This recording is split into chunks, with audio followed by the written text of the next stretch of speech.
Von den Gebäuden des königlichen Viertels in Hampi ist heute kaum noch etwas übrig. Wenn man hier ankommt, sieht man vor allem Steinfundamente, Mauern und Ruinen. Kaum vorstellbar, dass sich hier einst einer der prächtigsten Königspaläste Indiens befand. Der Grund dafür ist eigentlich ziemlich einfach. Viele der eigentlichen Palastgebäude wurden damals als Halls und anderen vergänglichen Materialien gebaut. Nach dem Untergang des Vijayanagara-Reichs wurde die Stadt geplündert und zerstört, und über die Jahrhunderte blieb deshalb nur das erhalten, was aus Stein erbaut wurde. Wenn man näher an die Steine herangeht, entdeckt man überall feine Verzierungen und Reliefs. In den Mauern wurden Elefanten, Tänzer, Soldaten und verschiedene Szenen des damaligen Lebens eingraviert.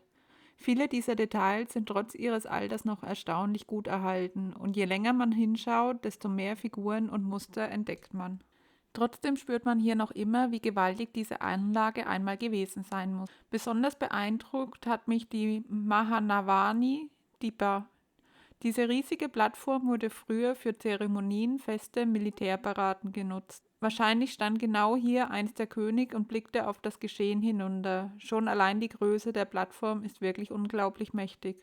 Das Highlight oben auf der Plattform ist definitiv die Aussicht.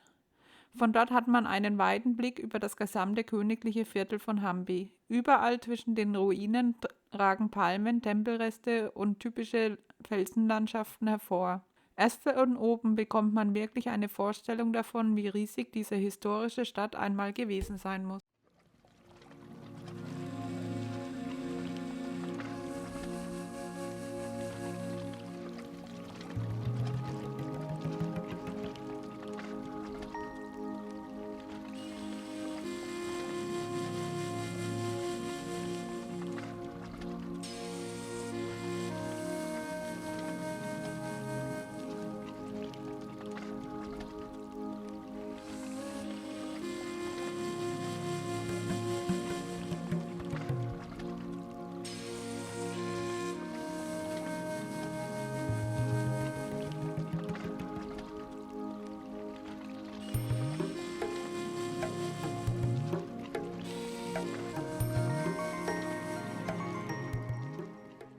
Danach ging es weiter zum berühmten Step Tank.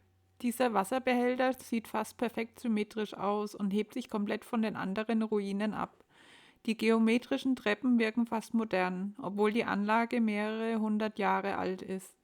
Gerade durch diese klare Form gehört der Step Tank für viele Besucher zu den beeindruckendsten Orten des Royal Enclosure. Anschließend haben wir das Gelände noch weiter erkundet und sind dabei durch mehrere unterirdische Gänge gelaufen. Ehrlich gesagt weiß ich bis heute nicht genau, wofür diese Tunnel ursprünglich genutzt wurden. Vielleicht dienten sie als Verbindungswege, Lagerräume oder geheime Durchgänge innerhalb des königlichen Viertels. Auf jeden Fall hatten diese dunklen Gänge eine ziemlich mystische Atmosphäre und haben perfekt zu diesem Gefühl gepasst, hier mitten durch die Überreste einer längst vergangenen Stadt zu laufen. Je länger wir durch das Royal Enclosure gelaufen sind, desto mehr hatte ich das Gefühl, nicht einfach nur eine Ruinenstätte zu besuchen, sondern durch die Überreste einer komplett verlorenen Welt zu laufen. Auch wenn von diesen einstigen Palästen heute kaum noch etwas übrig ist, erzählt hier jeder Stein ein Stück Geschichte.